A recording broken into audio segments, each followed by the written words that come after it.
And when you're eating nothing but saturated fats, sugars, caffeines, you're anxious, depressed, you can't sleep, and so on. All of that stuff, people are like, oh, it's because of the external factors. No, it's because you're drinking 3 Monster Energies and eating 3 bags of chips a day. Stop it, all of it. Hey, yo, listen to what I'm saying. A few weeks ago, you posted an Instagram post that kind of caught my attention, and the thing that it struck me most was your caption that read, "For those of you that don't know, in real life, for those of you I don't know in real life yet, I'm immune compromised with a handful of conditions and one disease that makes COVID a one-way trip to the ER. That meant 390 days away from you all, 340-ish of which I spent in total isolation, almost an entire year." Now here's what caught me. Isolation is the single biggest cause of addiction and instability. Words I say on every stage, words I know like my own last name, but they hit different now. That was so powerful. So what do you think it is that isolation does to us that makes us reach for the bottle or pills or whatever? Thank you for reflecting that backwards. Is trying to find the words to put things into scope. So for those of you I don't know, first and foremost, important to acknowledge where we are, and I'm on the unceded territories of the Musqueam, Tsleil-Waututh, and Squamish nations, otherwise known as Vancouver, BC. And outside these doors, 2 blocks away, is the downtown east side, one of the world's largest open-air drug markets and one of the densest areas of mental illness and homelessness on the planet. I've worked here for 15 years, and 10 of those have been in social impact, feeding, training, employing people every single day, and trying to dispel the misnomers and narratives and tropes about homelessness that makes people other. And so why all that's important, before I answer your question, is why do I know that? Why do I know that isolation is the single biggest cause of addiction and instability? Because it's a fact. The people who we serve and who we work with and who are our friends and family at this point had a critical moment in their life where they felt like they had burnt one too many bridges because of an addiction. And addictions can happen, not just, I think we vilify them as the party. The party never ended for some people, right? We casually say things like that. Well, opioids are prescribed for pain. Opioids are incredibly addictive.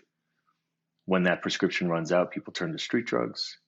When people are dealing with mental illness, they're prescribed reckless drugs that also create addiction because of the stability of them, versus us trying to actually get to the root of issues and help them balance their mental illness. And of course, some things do need to be prescribed, but not as many as we prescribe for.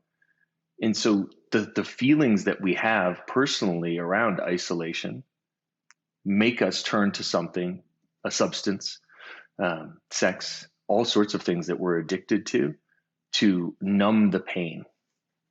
And so in isolation for all of us this last year plus, we've had to come face to face with ourselves over and over again. And we had to come face to face with our past traumas we've caused, pain in general. And we don't like that. We don't like facing those things. Our ego tries to keep us away from them. And so knowing that all of those factors in society, it's like trying to paint a little picture here of, what's going on, period. I'm not immune to any of that. So I am a lifelong alcoholic. I started drinking at about 13, which was very normative from where I grew up. You just did. It's kind of joking. The uncle slips you a beer, or everything that you do is surrounded by alcohol, and that creates deep levels of addiction. To express any emotions or feelings or be intimate, alcohol is involved. And that's just a gateway to everything else. What's the next level? Well, next level is drugs. And what kind of drugs? And it just depends on, where you draw the line. And my lines were almost nowhere. So, understanding that those are the things that we use to escape all of our pain or isolation, there's no reason to misunderstand that there's trillion-dollar industries based on it, on our continued suffering. Right. I've been to Haiti a few times, and the first time I went to Haiti, it was insanely eye-opening from the airport to our destination and just seeing everything around there, what was going on. It was like in the movie. And the only thing I could equate it to was my first time going down that street in Vancouver. Is it West Hastings, I think? Hastings Street, sure. And the homelessness, the poverty that was lining the streets. I think this was probably like 15 years ago. And that was insanely eye-opening. And this is something that you see every day. And I know because of individuals like you and the groups that you're partnered with have been helping to clean up. And I've noticed from an outsider, I mean, you see it every day, but 15 years ago when I was there to 5 years ago when I was there, noticeable difference. So I think that so thank you for recognizing this problem and doing something about it, because I can't imagine what those people are going through and how they just get pushed off to the side. And especially during a pandemic, how is it different during a pandemic for homeless people, would you say? I mean, it's showing a lot of things. So I think firstly to respond, our work is important because we bridge a gap between a regular citizen who doesn't have access to advocacy or the organizations that we're so lucky to be partnered with. And when I say partners, we partner with everybody from the Pacific Autism Family Network to the Dudes Club, Youth Unlimited, Lookout, Atira, Portland Hotels. I could rattle off. We have over 35 partners, and every single one of those partners works on something similar but different to help people who are struggling with homelessness, mental illness, or just in general. So I always want to make sure to center them in the conversation. My lucky role is I get to be a partner with them in around food and just the general advocacy. So I get to help people look towards all of my different partners. What does it look like on Hastings Street right now? The same, if not worse. And the explosion of the fentanyl and opioid crisis has taken thousands of our friends. And I say that with all sincerity, not exaggeration. You know, people that we know, our community was vibrant, loving, safe. And every corner had people doing something interesting, a skill, a trade that they were applying to get by, whether that was illustration or carving or singing. And most of those people have passed on. And so what we're left with is a very deep visualization of what happens when we abandon our citizens and we vilify drugs that, of course, drugs for the marginalized, not for the privileged. The privileged, our drugs are fine.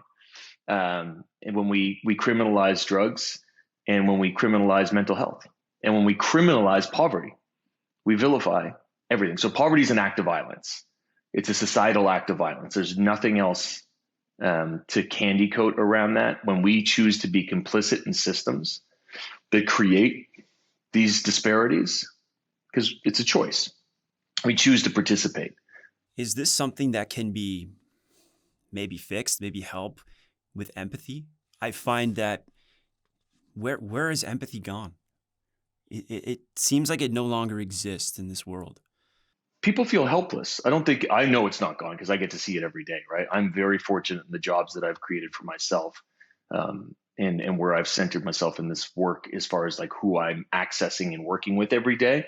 Empathy is extremely high. The problem with it is that we as individuals don't know how to process our feelings if we're not already connected to the work, or where do I start? People just don't even know where to start. They feel like the problems are so overwhelming. They're like, what could I ever do as an individual? And that's the number one thing I hear. I'm not helpful. I'm not useful. And people need to feel useful. They need to feel like they're in purpose. And if that purpose is simply, I'm going to my 9 to 5, I'm feeding my family, those are huge purposes. And like, I'm just getting by. How could I ever help? I'm not important enough. I'm not significant enough. And that's how capitalism works. That's how indentured, like servitude works, is we continue to go do these things because we believe that the system's bigger than us. And the system relies on that. Yeah, I have something written down here, and I'd love to share another one of your amazing quotes that kind of relates to this. You said, and I think it was one of your talks, before the wars happened, there was community. There was a real sense of community and looking after your own community because you're supposed to. And then taxation came into play, and taxation said, well, look after your fellow man's health, well-being in a house. They don't. It doesn't work. The system's been broken since it started. So people walk by in the streets, and I'm like, not going to give you anything because I don't need to, because the government does that because they take tax from me. Eradicate that thought from your mind because it's bullshit. You need to help other people. You need to work within your own community and make it happen. Is this kind of what you're talking about? That too many people rely on the government, or we pay into taxes, but we really need to come together as a community to help it out, because that's the only way these problems are going to be figured out. Yeah, and that quote of mine is like, I hear it back and I'm like, oh, that's a gross oversimplification. But it's like bait, right? It's like saying, I want you to have a look at this. I want you to dig deeper into what the systems actually are at play. And let me just give you one stat that's fun for people, because you elect officials. Like the system works like this. You become educated on the officials who are running their platforms. You elect them, and then you keep them beholden to their promises, or you put somebody else in play. That's democracy. That's how democracy works, right? So people are like, oh, I don't really get into politics. Unacceptable. Absolutely, unequivocally unacceptable to not politicize yourself. You need to. Look what's going on right now. You can't just throw up your hands and go like, oh my God, in Ontario, Ford Nation is failing us. Yeah, no shit. And I say that with all sincerity. There's like, he is incapable of the job. He's incapable of dealing with crisis. He has no empathy to learn, to develop, to grow, to be a leader. He is simply moving for big business and big money. Simple. We know it. We're aware of it. So what are you going to do about it is the question. So people need to take their civic duty seriously, educate themselves on politics, find their friends that they know have deep empathy, understanding, the intellect to actually change the systems, help them run. And then the government becomes full of people who actually care. Then the systems change. Now, of course, there's bureaucracy to then deal with. That's fine. It will move at the speed of bureaucracy, but it will move and it will shift. And we've seen amazing things happening in democracy over the last 5 or 6 years. The advent of the internet, of course, over the last couple of decades gives us unfettered access to knowledge, some of it very misleading, some of it very dangerous, but ultimately in a distillate, we can find out what we need to find out, and we can put the right people in place. Now, why all that's important is we blame the government, but we're not active participants in changing it.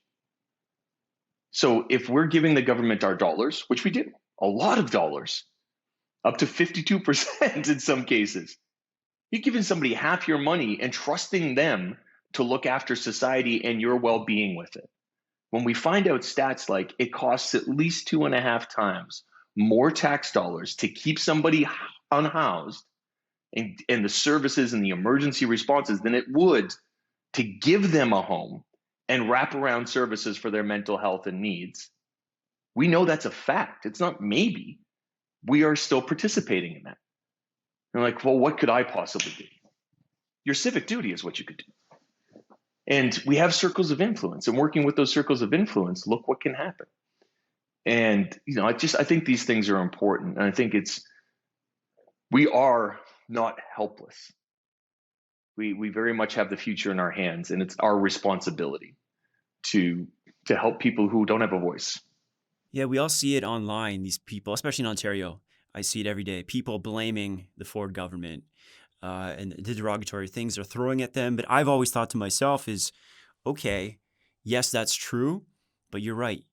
Instead of judging or blaming or throwing stones at these people, what can we do to fix this problem? And I think that's where a lot of people are at right now I think there's a great divide, right? There's half the people that say, okay, let's try and influence our best people to run for government or people in position. And I see a little bit of that happening right now, thankfully. But then there's still a handful of people that are just fed up and don't know what to do but complain online.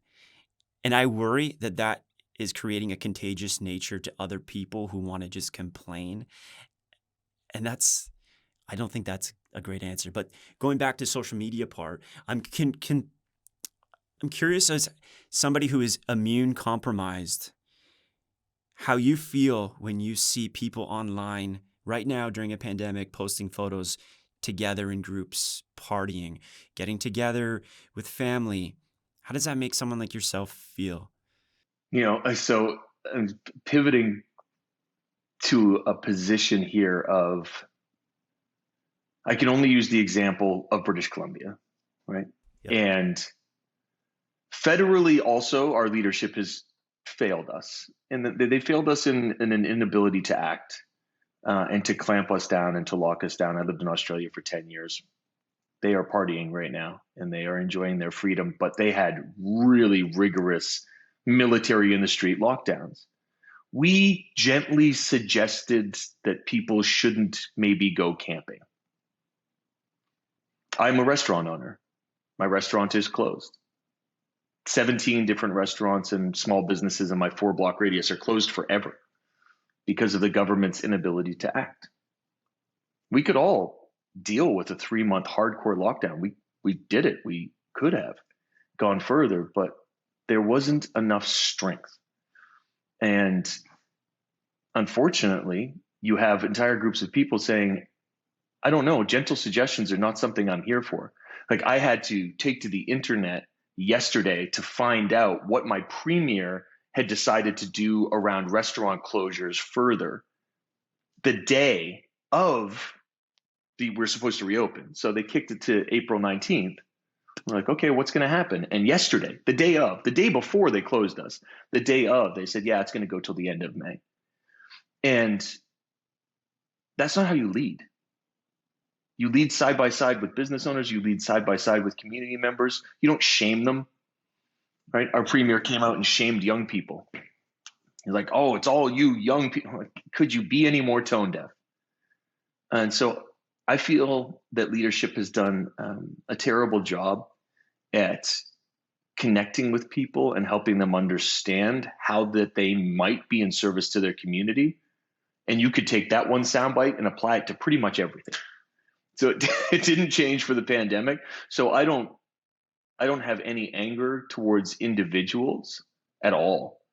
I feel like people are confused, they're scared, and they are getting information from the internet that says that there's a 0.02 chance that they will die, when in fact it's more like almost 3%, because people can't do math. It's all very confusing, Jay, is what it comes down to. That's a long-winded way to say, I think leadership, who are also humans, have made some very big mistakes, and communication has been one of the biggest to keep us safe. And it's cost human lives, and it's cost people's ability to discern what's safe and what's unsafe. Do you think people right now are getting together with friends and family because they're balancing out COVID versus this isolation thing, and that I need human connection right now? I don't care what it's going to cost me, but I need that right now. And I've had this conversation with friends. Should you be hanging out with friends just to save friendships as well? It's tough, man. I mean, as somebody like you read my post. I've been alone for so very long, and I just can't be exposed to it. It wasn't an option. And also, I take the safety of the people that we're in service to very seriously. And so all my teams have been forced into very small bubbles. And they agreed to that and signed off on it legally. Like, hey, we're serving 1,200 individuals a day who are also compromised. We have to be mindful. I think that people are, and have been since the beginning, just making those decisions. I'm 25. I'm super healthy. I'm going to hang out with my friends. Like, the loneliness and the depression have got me feeling suicidal. I'm not doing that. I posted something on social media the other day that said, it was a quote from a book I was currently reading, and said something like, the biggest sign of truly living your best life is not posting on social media about truly living your best life. And I totally get that. But a friend reached out and said, don't you see the irony in that you're using social media to talk about not using social media? Now, I think that there's a lot of positives with social media, but as somebody who's so heavily into, mental health, do you feel like, where's your stance on social media? and how it's influencing us and causing depression, anxiety, or is that just a scapegoat to what's actually happening? I've got a couple answers. I mean, first of all, I think social media is a tool. It's just a tool, and television's a tool. Classrooms are a tool. It's all about how you use it and how you engage in it. Social media has been designed explicitly. Algorithms are designed to feed those needs, and so awareness is where you have to start in your own. It's an addiction. It's a very deep addiction, much like any other. And what you choose to engage in on social media dictates what happens up here. And we know what happens up here happens in real life. We manifest using our minds. And so if our mind says, because of our engagement in social media, that we're not good enough, then that will become our reality. That's just the way it works. So my own experience with social media is I curate it based on things that make me feel amazing. I love watching powerful and influential people in the mental health space overcome demons. I watch people in the food space who are working hard on agricultural change and BIPOC communities engaging in farming and just all sorts of things that bring me joy. And then I limit my intake. And I also use it to help promote our messages and help people feel less isolated, to help them learn about their own mental health, to help them learn about nutrition. And it's a free classroom. You pay nothing to engage in my social media or anybody else. You can just come hang out. That's incredible as a tool.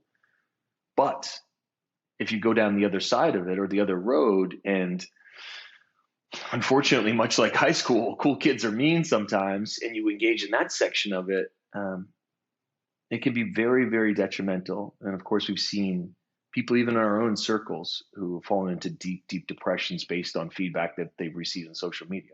As somebody who's been in the public eye for 25 years, you get used to, never stops hurting, but you get used to negative feedback. You get used to people writing mean things about you. It is. But the general public is not used to that. So when you get feedback that's painful or somebody says something painful to you, you're like, is that true? It's not true. Let me let you in a little secret. It's not true. It's just somebody else's insecurity or fear manifesting into a comment. And that's not yours. So you don't have to hold it. You don't have to engage it. You can just let all of that go. So delete, block, move on, recklessly control your own sphere of influence because it's yours. And I say it all the time on socials. Just make good decisions. Yeah, one of the things that has helped my mental health is using the snooze button on Facebook or the mute button on Instagram. And I've told people about this is that it's hard to do at first. You know, I'm supposed to be following this guy. He's a friend, he's a colleague, whatever, but his posts are just so draining and negative. So you just mute them. It's so simple, and it's such an easy change for your mental health to make it so much better. And I don't think enough people use that simple tool. You don't have to be friends with everybody, right? You sure don't. The smaller the group, I find is better. And I remember at the start of the pandemic, my anxiety went through the roof because we were inundated with so much information overload about this virus. It's going to kill you, this, and that I just had to shut it right off. And the one thing I learned was something about myself is that I tried all these different methods on how to cure this anxiety. Nothing was working. I realized I was trying too much. And just to focus on the things I can control. And the first thing I can control was my sleep. And I realized then that I am an 8-hour sleeper. I need that. Otherwise, I feel terrible if I get less. And that was one thing that kind of changed how I felt throughout this whole pandemic. I really worry that we're into this 5 a.m. hustle culture, sleep less, work more. And that's got to be just brutal on our mental health without sleep. So I figured out that's that one thing that I can start with. If you were to pick just one thing for someone to start at on how to work on their mental health, get out of that anxious mindset, get out of that depression, what is the one thing you would suggest for someone to do? Yeah, I couldn't pick one, but I can give you a couple because they're all intrinsic. You have to be addressing things on all levels. And so the first and very most important one is what goes in here. This is your second brain. Your stomach is directly connected to how you feel emotionally all the time. So whatever you put in your body creates resonance in the rest of you. And when you're eating nothing but saturated fats, sugars, caffeines, you're anxious, depressed, you can't sleep, and so on, all of that stuff. People are like, oh, it's because of the external factors. No, it's because you're drinking 3 Monster Energies and eating 3 bags of chips a day. Stop it, all of it. Stop all of it.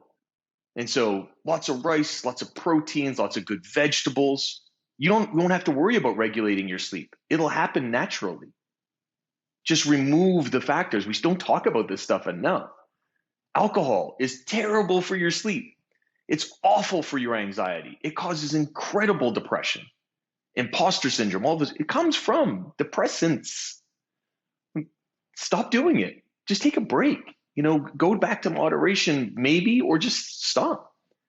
People are like, oh, I need marijuana. No, you don't. God bless 420 and God bless marijuana for all sorts of things for people with cancer. I use CBD because I have really bad joint pains, works for me. But hitting 7 bongs a day is not good for your mental health or what you put in here. And people are like, oh, weed is just like, it keeps me. No, it doesn't. Stop lying to yourself. You're suppressing everything.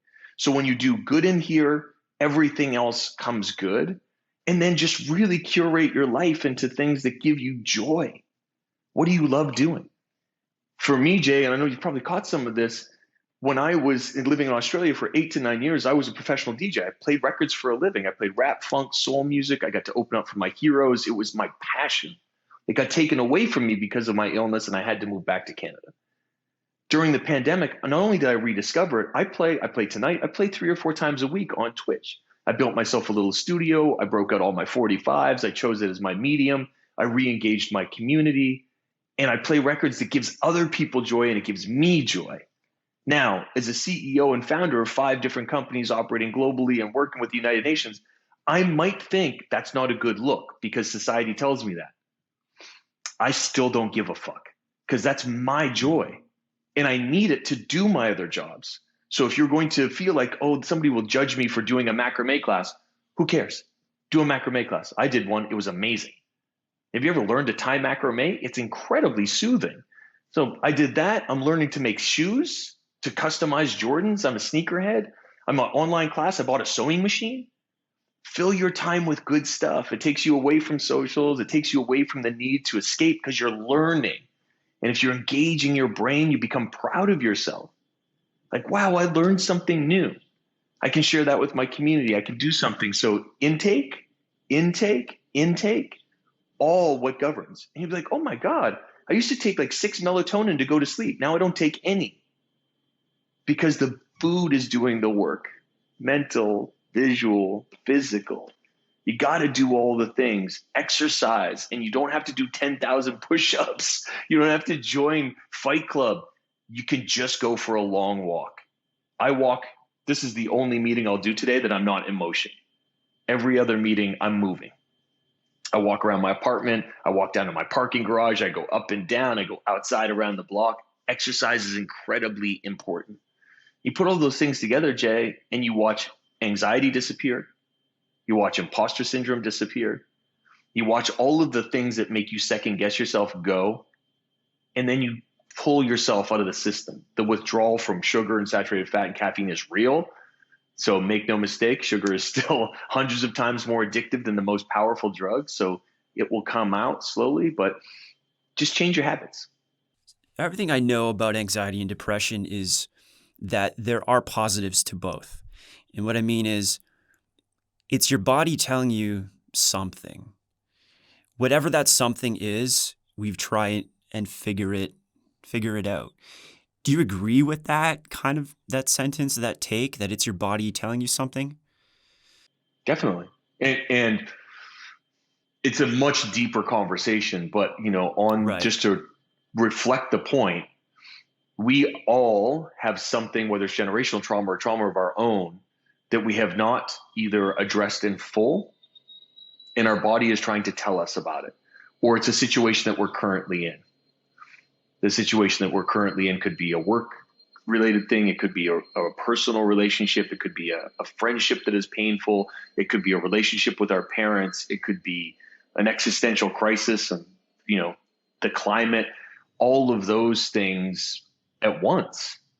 And the best thing you can do is to start to actually ask yourself questions about it. And I was in a personal relationship and I felt like I was doing a lot of work one-sidedly. And so I just asked myself, I'm like, do you feel respected in this? Like, no, you don't. Do you feel seen? Do you feel valued? No. Well, then you have your answer. Why are you trying to convince yourself this is a good idea when you already know it's not? And so you take your power back, and I ended that. And when I ended it, I just felt my whole being lift up because I was like, oh, that's me respecting me. That's me valuing my time, my presence, my energy, my love, my care. When I value those things about me, I see it. And I felt my energy pop back up. I was like, oh. But had I not listened to my body, I wouldn't have asked the questions. And had I been numbing it, I would have just carried on in the path. Now, I've been in deep long-term relationships multiple times in my life and ended them and remained very dear friends with work. But ending them was critical because we had grown to a position that we no longer were working for the same goals. That happens with business. It happens with marriages. It happens with everything. But if we're not paying attention to why we're sad, we don't know what to do next. And the other thing is you can vocalize before you take a dramatic step. I vocalized all these things in that last analogy to the person. And so I was heard or seen, not in an angry way, just in a, hey, I feel like this, and this. And give them an opportunity to address it because they may be unaware. And communication between us is so important on every level. So I think you have to listen. And it's not like anxiety is a gift. It sure as hell isn't. But we know that there are stems. It's coming from somewhere. So to address those stems. And so speaking on communication, I've said this to a lot of my friends over the past few months that I have no idea what they're going through because I don't have kids. I don't have a partner. I've been still able to, thankfully work and do my job. And they're going through what they describe as hell right now with kids, marriage, working from home, school from home. I don't know what to do other than lend an ear to them. And what would you suggest people do that have friends going through hell to help them out other than listen? Is that all we can really do is listen to them? Yeah, it's every individual is different, right? We created this thing during the pandemic specifically for families, specifically for marginalized families, but I think it applies to all, called Sharpen Up, which is a educational class where we meet on Zoom and we cook together and we deliver groceries to people in need. Watching the familial unit change by interacting in positive manners together is so incredible, right? You're isolated, you're in this pressure cooker. Some families have thrived. So when you were saying that, I was like, that's not true for me because all of my friends who have kids were generally on the road 300 days a year, and they are feeling so excited that they're getting to watch their kids grow more. They're spending more time. They're changing the way their real life is going to be afterwards because they were like, I was missing the most important stuff. So it's both are true, right? But for your people, the best thing you can do is just ask questions and spend time and truly listen, right? There's the first restaurant I ever had was named after my mom, Benita, and there's a family booth or like a VIP booth. And in it on the wall, it said there are two types of people in the world, Mark, those who wait to talk and those who listen. And so my greatest advice is don't be the friend that waits to talk. Genuinely spend the time. Listen, not just with your ears. Listen with these too. Watch what somebody's going through. Recognize it. Do the work. And to be there for a friend is not in judgment. It's not in solution unless that's asked for. It's just in time. Yeah, it must be hard. So when I was going through caregiving for my dad, the one regret that I have to this day was not asking other people for help. And I could have used it, whether that was me trying to be macho, I don't know. I know a lot of people who need help right now that are too scared to ask for it. How do we normalize asking for help and making it okay? Yeah, hopefully Or is that we're getting is that to that possible? place. Of course. I mean, I hope so, because I've been talking about it for 10 years. So I hope that it's doing something, that not only is it possible, but it's necessary. Uh, Again, isolation, the biggest cause of addiction and instability.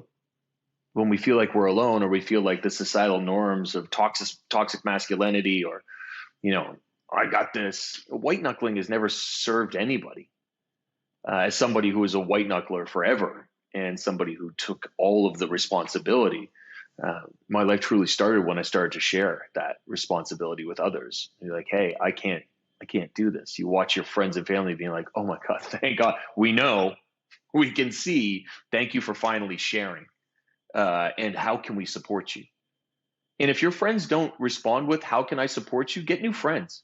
Dude, I totally agree. I think it's that conversation to start it. And I find that on social media, when people are sharing what they're going through, it's kind of their breaking point.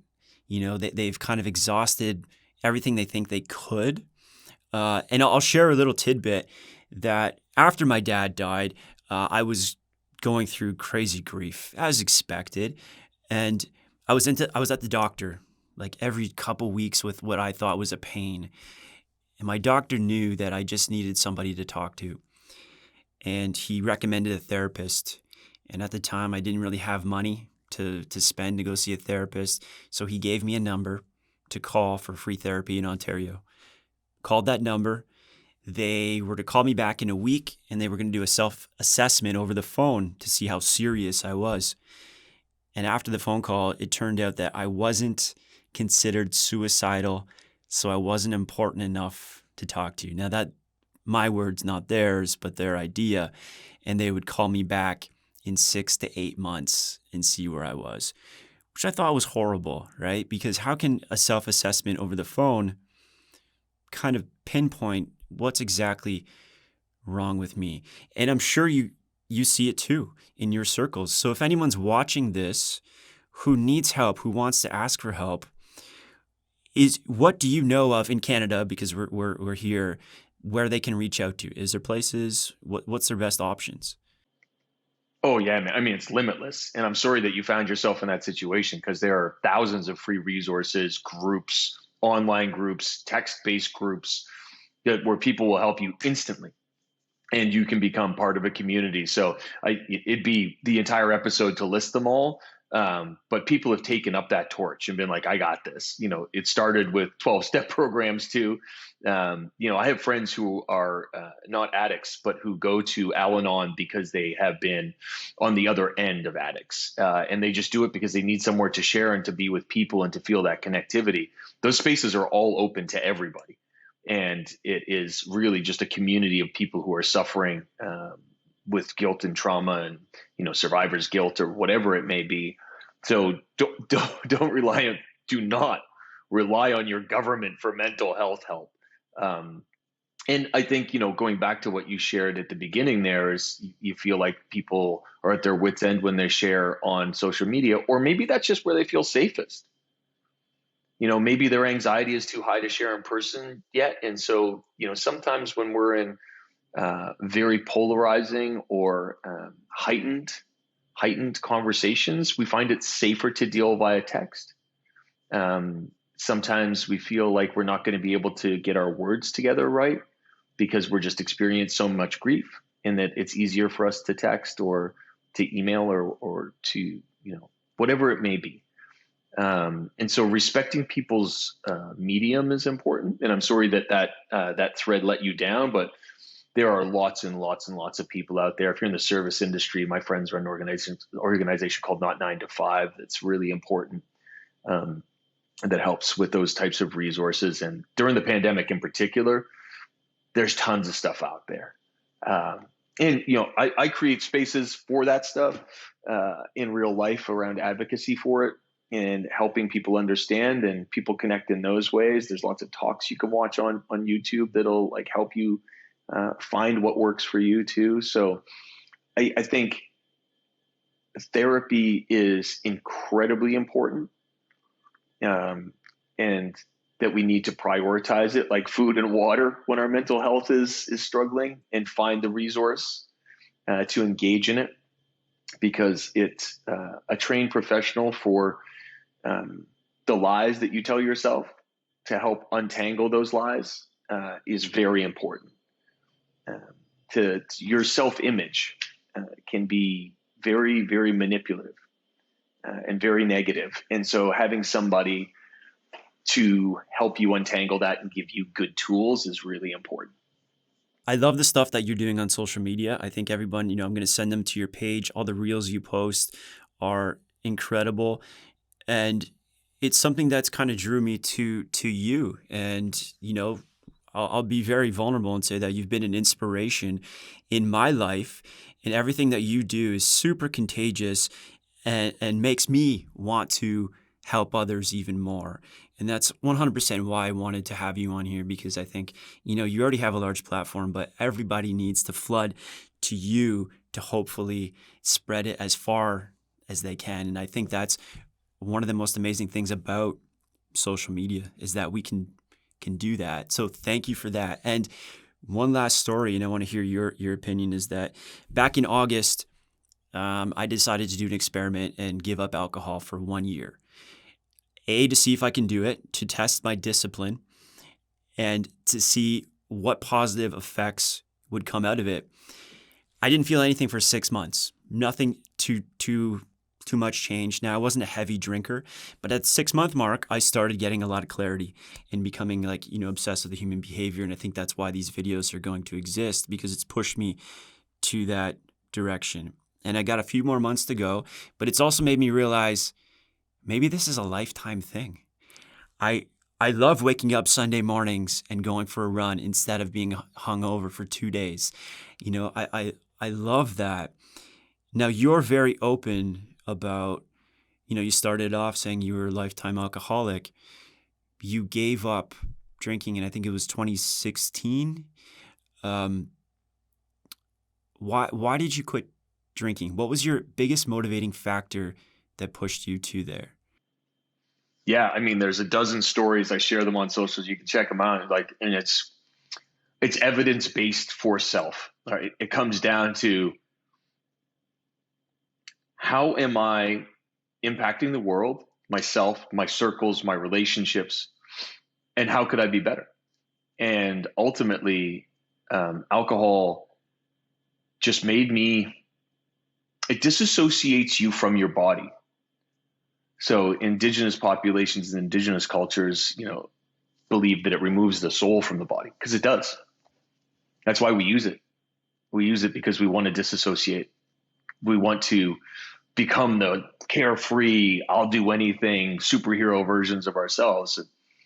It's not a superhero. It's a villain, right? So it becomes so taxing on your mental health, on everything. And I can say this across the board, like, as somebody who has a brewery, as somebody who has a cocktail bar, there are lots of people who can enjoy a cocktail or two, and that's it. They love to go out and socialize. They love to do that. They love to have a beer on their porch. But for people who are addicts, one's too many and a million's not enough. So you're hungover for 2 days. It wasn't because you went to the bar with the idea that you were going to have 7 Boilermakers, but you did, because once you started, you were like, this feels amazing, because that's what you're addicted to. And so for me, there's no halfway. And it wasn't like I was like dancing on cop cars anymore, but I was a fully super high functioning alcoholic. I had 11 businesses running, 600 employees, and I wasn't like showing up in the morning raggedy eyed with a crooked tie. No, man, first in, last out. But it just was taking such a toll on my judgment, on my abilities, on the opportunities. And the most important thing is, it steals your joy. It steals your joy. It takes all of the true happiness out of life. And people are like, no, that's bullshit. I celebrate with my boys and I feel close. You don't feel the level of closeness you could. Trust me in that. With sober lens, when you crack through the anxiety of true connection, why would you go back? Like, for what? To what end? And so, yeah, I mean, I quit for 100 reasons, but it still has a grip on me. I relapsed twice last year during the pandemic. And addiction's interesting because it convinces you that it's okay. Like, oh, it was never the alcohol. It was actually just all your trauma that you've dealt with publicly and personally, and you're fine now. No, you're not. No, you're not. And was your relapse just part of the journey then? Definitely. Everything is. I when I came out of the other side of the relapse, it was like, oh, yeah, that's selfish and self-centered behavior, and I work in service of other. And I love that, because being in service of other actually fills me up. It's my purpose, it's my why, it's my love of life. It's why I can get up every day at 5:30 in the morning. It's not rise and grind until no, it's because I love getting up early. It's because I love working really, really hard every day, not to the point of exhaustion, but to the point of making change. My work ethic is for a reason. It's for true change, and I believe it can be possible in my lifetime. So I think that doesn't coexist with alcohol. It doesn't coexist with addiction or overuse of any substance, food, anything else that we can become addicted to. Balance is really, really key. Dude, I got to apologize. I forgot one thing. I thought we were going to be out here, but I need to say this quote because it was very powerful to me. From an Instagram post you made, you said, in times of crisis, we have this terrible habit of thinking we don't deserve all the emotions that we have because somebody has it worse off. And I really, really resonated with that, because I think we're all quick to say, well, don't forget somebody has it worse off than you. Well, don't forget somebody would trade places in a second with you. And I think that really diminishes the severity of people's problems. And is this sentence actually helping somebody or really hurting somebody when they hear it? And also, what would be a better sentence to say to somebody than that? Because I think that's very derogatory to say to somebody. And is that what you were getting at? Yeah, it's super. You discredit somebody's feelings. Don't ever do that. Don't you dare discredit somebody else's feelings. First of all, just listen to that and let my voice hit you as hard as it possibly can. How dare you discredit somebody else's feelings? Just so you could move along with your day. Or you don't have to have a conversation. You don't have that conversation, man. Get out of the way. Go deal with your own stuff that you obviously have to deal with, right? So when people come to me constantly, why I shared that from the lens of kindness and compassion is, you matter. Your feelings matter. My boss yelled at me, but somebody's sleeping homeless, therefore it doesn't matter. Yes, it does. Yes, it does. Because for you to be the best, most productive member of a society that is healing, you have to be strong. And you can't be strong if you discredit your own emotions or allow others to do so. Now, I'm not saying only focus on your emotions, because people are addicted to that too, heavily. Right? They're like, oh, it's got to be me all the time. And it's like, my emotions. There's levels. But I think it's really quickly an evaluation tool for yourself to say, my emotions matter. My feelings matter. It sucks that I got my feelings hurt yesterday. What am I going to do about it? And yes, also, there are all these global issues and there are these local issues. Two things can be true. One doesn't devalue the other. And so it's important to focus on yourself and your own mental health and your needs around that, so that you may be the most powerful tool out there in the world, and you can be the best for your family, for yourself, and for your community. Amazing. Okay, dude, I think that's a great way to end this. Again, I appreciate your time. I appreciate everything you had to say and everything you do for everyone. People watching, please go to Mark's pages. I'm going to send you there after this and see all the amazing things he's doing. Follow him on Instagram, because he's a great follow, and you'll be motivated beyond belief to go help your neighbor, and please do. Mark, all the best, and we'll talk soon. Much love, brother. Thank you for having me on. Guys, if you aren't following Mark already, I strongly suggest you do, especially if you're someone who is currently struggling with your mental health. Mark is constantly talking about coping strategies, being in nature, your ego, and the content he's creating is always uplifting and super vulnerable. If you're struggling right now with your mental health, please, I urge you, don't be scared to reach out for help. I promise that future you will be so happy you did.